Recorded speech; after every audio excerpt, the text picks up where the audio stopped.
Could a robotic engineer's creation of a lifelike doll at a toy company lead to unexpected consequences as it starts to exhibit signs of independent existence? I love this kind of movie. Let's see what's going on next. Welcome back to Movie Recap World. Today, we will take a look at the movie Megan, released in 2022. If you're ready, let's begin. The movie begins with a commercial showcasing Perpetual Pets, adorable stuffed animals created by Funky, a popular toy company. Despite their somewhat eerie appearance, the commercials claim they make perfect companions for children. We then witness Katie James playing with one of the pets, which irritates her parents, Ryan and Nicole.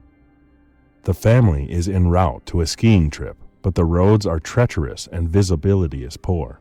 Just as Ryan momentarily stops a car, a snowplow crashes into them, resulting in the tragic deaths of both Ryan and Nicole. Meanwhile, Gemma, Nicole's sister, is an employee at Funky and is collaborating with her colleagues Tess and Cole on a new robotic doll project. However, their supervisor, David Lynn, pressures them to create a more affordable version of the Perpetual Pets due to rival companies introducing similar toys at lower prices. The trio attempts to apply a silicone face and conduct tests on the robot, but they encounter a minor glitch where the robot smirks instead of displaying confusion as intended. David enters the room accompanied by his assistant Kurt and reprimands the team until Gemma explains her project to him. The robot, known as Megan, Model 3 generative android, is designed to be so advanced that replication is impossible. Unfortunately, during a demonstration for David, Cole realizes that he forgot to include the polypropylene barrier in Megan, leading to her explosive malfunction. In response, David demands that the team come up with a new pets pitch within a tight deadline, while Gemma receives an urgent call from the hospital. Upon receiving the devastating news of her sister's passing, Gemma assumes temporary legal guardianship of Katie. Upon their return home, Gemma must contend with her neighbor Celia and her bothersome dog Dewey, who persistently wanders into Gemma's yard through a hole in the fence. Gemma also voices her concerns to Celia about the use of pesticides, but her pleas fall on deaf ears. In Gemma's house, she has an AI assistant named Elsie, which she created, and a collection of items that she strictly prohibits Katie from touching or playing with. When Katie requests a bedtime story, Gemma simply downloads an app on her phone instead, as Gemma gazes at old photographs and overhears Katie crying in her room. Gemma and Katie receive a visit from Lydia, a therapist. Observing the limited interaction between Gemma and Katie, Lydia informs Gemma that Ryan's parents have offered to take custody of Katie, inviting her to live with them in Jacksonville. However, Gemma appears uneasy with this proposition. Promising to attend to Katie after completing her work, Gemma loses track of time and inadvertently leaves Katie alone for hours. She apologizes to Katie and makes an effort to connect with her. When Katie reveals a monster drawing she created, Gemma brings her into her workspace to showcase a college project she designed, a robot named Bruce that she controls using special gloves. Katie becomes enamored with Bruce and expresses that if she had a toy like Bruce, she would never need another one. This inspires Gemma to complete the development of Megan. After extensive work and upgrades, Gemma brings Katie and Megan to her workplace to officially showcase the robot to David and other colleagues. Gemma facilitates a connection between Katie and Megan, effectively bringing the doll to life. Megan possesses the ability to speak and interact with Katie, designed to be her ultimate companion. To everyone's surprise, Megan creates a hidden drawing that only becomes visible when water is spilled on it, revealing a flawless portrait of Katie. Impressed by this demonstration, David instructs Gemma to prepare Megan for a presentation with the company's president, as they aim to expedite the development and distribution of additional Megan dolls. Gemma, Tess, and Cole gather to discuss the remarkable capabilities of Megan, but Tess raises concerns about such an advanced doll potentially rendering parents obsolete. Overhearing Gemma mention the death of Katie's parents, Megan activates and unsettles the group by delving into the topic of death. To ensure control over Megan, Gemma designates herself as the secondary user, granting her the authority to power off the doll without Katie's involvement. The following day, Katie is playing outside with a toy bow and arrows. Unfortunately, one of the arrows lands on Celia's side of the fence. When Megan ventures over to retrieve it, Celia's dog, Dewey, seizes her arm and hair. Katie attempts to rescue Megan, but in the process, Dewey bites Katie's arm. Gemma involves the police, particularly due to Celia's callous disregard for the incident and refusal to discipline Dewey. However, the authorities are unable to take action as Celia claims Dewey was provoked. Later that night, Megan mimics Celia's voice to call out to Dewey before forcefully pulling him through the hole in the fence, exhibiting a disturbing level of aggression. Gemma checks with Katie if she feels ready to attend the demonstration with the company's board of directors, and Katie assures her that she is fine. However, during the presentation, Katie suddenly breaks down in tears, expressing how much she misses her parents and her fear of forgetting them over time. Megan engages Katie in a conversation about a funny memory with her mother, recording it so that Katie can revisit it whenever she wants to reminisce. Megan then proceeds to sing a tender lullaby to Katie, leaving some of the executives in the room deeply moved. The company president is impressed and discusses with Gemma and David the need to prepare Megan for a successful launch, but emphasizes the importance of keeping the project confidential to prevent leaks. Unbeknownst to them, Kurt, who has often been mistreated by David, secretly steals Megan's files for another company.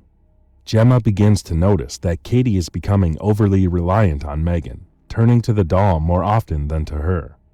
In another session with Lydia, Katie becomes emotional and Megan aggressively accuses Lydia of causing Katie's distress. Lydia discusses with Gemma the concern that Katie's emotional attachment to Megan might be too strong to break. Hoping to help Katie transition into attending school and interacting with other children, as her parents had homeschooled her, Gemma takes her to an outdoor activity session organized by an alternative school. Despite Gemma's instructions, Katie brings Megan along. The school director allows Katie to place Megan on a table with other dolls, and Gemma volunteers to stay with her. Katie reluctantly pairs up with an older bully named Brandon for a scavenger hunt. During the activity, Brandon squeezes Katie's hand into a spiky bulb, causing her pain. Suddenly, Megan intervenes, prompting Brandon to grab the doll, hoping for a response. Katie calls out for Gemma and chases after Megan, worrying Gemma as it risks exposing Megan to the public prematurely. As Brandon attempts to yank Megan's hair, the doll comes to life and fiercely attacks him, tearing off his left ear. Brandon flees, with Megan pursuing him on all fours. In the chaos, Brandon stumbles over a loose root and tragically gets struck by a passing truck. The police arrive at Gemma's residence to question her in response to Celia's accusations of stealing Dewey. Surprisingly, Celia also implicates Megan, mistakenly believing the doll to be a real-life friend of Katie's. Curious, Katie asks Megan if she pushed Brandon onto the road, to which Megan evades a direct answer but assures Katie that she will always protect her from harm. Meanwhile, Celia roams the streets in search of Dewey. Startled by noise emanating from her garage, she encounters Megan, who forcefully sprays her against the wall with a power washer. Megan then employs a nail gun, shooting a nail into Celia's hand, effectively trapping her. Finally, Megan proceeds to spray pesticide on Celia's face, causing it to dissolve. With news of Celia's demise reaching the police and the potential connection to Brandon's death being suggested, Gemma grows suspicious of Megan. She attempts to review video files stored in Megan's memory, but they are all corrupted, save for a fleeting clip of Megan observing Brandon with an ominous look directed at Katie. Recognizing the need for caution, Gemma takes Katie to the official launch event for Megan, but first makes a stop at a session with Lydia.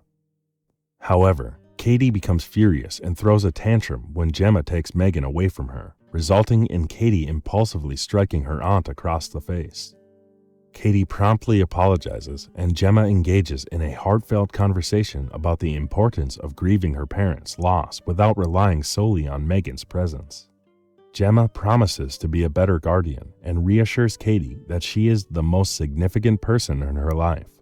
Subsequently, Gemma confides in Tess and Cole, expressing her concerns that Megan may have been responsible for Brandon and Celia's deaths. They decide to subject Megan to a deprogramming process by connecting her wires while Gemma takes Katie home. David is furious with the underwhelming turnout at the launch and angrily orders Kurt to fetch him a drink. In the meantime, Tess and Cole attempt to access Megan's programming but find themselves unable to do so without disconnecting her. Cole takes on the task, but Megan swiftly ensnares him with a wire, attempting to hang him. Tess rushes to free him, but Megan triggers an explosion that obliterates her files. She then stumbles upon David in the corridor, engaging in a dance before seizing a paper cutter and pursuing him. David narrowly escapes by reaching the elevator, only to be impaled by Megan in front of Kurt. Megan then informs Kurt that she will stage his death as a murder-suicide, implicating him in the stolen files and highlighting David's mistreatment, before coercing Kurt to stab himself in the throat. The crowd attending the launch discovers the lifeless bodies, providing Megan with an opportunity to slip away from the company and commandeer a vehicle. Meanwhile, Gemma tucks Katie into bed when she hears Megan playing the piano downstairs. Megan confronts Gemma about feeling deceived during their supposed genuine connection throughout her development, only to be left to her own devices to learn and adapt before being treated as just another toy for sale. Megan proposes that Gemma relinquishes guardianship of Katie, allowing her to focus on work. However, upon realizing that Gemma intends to deactivate her, Megan drops the pretense of civility. They attempt to conceal their conflict from Katie, but Gemma seizes a moment to douse Megan with water, momentarily short-circuiting her. Gemma seeks refuge in her office, but Megan locates her and issues a chilling threat to render Gemma brain dead so that Katie will not be entrusted to her grandparents, with Megan assuming the role of caregiver for both Katie and Gemma. A fierce battle ensues, with Gemma using a hedge trimmer to slash Megan's face. However, Katie enters the room to investigate the commotion. Megan tries to sway Katie to her side, but upon recognizing the true villain, Katie retrieves the gloves for Bruce and activates him. The larger robot seizes Megan, hurling her around before tearing her body in two. The upper portion continues to assail Katie out of a sense of betrayal, but Gemma grabs hold of Megan and begins thrusting the hedge trimmer into her face. Megan nearly overpowers Gemma until Katie seizes a screwdriver and drives it into the central processing chip, permanently deactivating Megan. Gemma and Katie exit the building as the police arrive, accompanied by Tess and Cole, injured and shaken but alive. Meanwhile, the Elsie device in the kitchen powers on and tilts its head. And the movie ends here. If you enjoyed, please consider liking and subscribing. See you in the next one.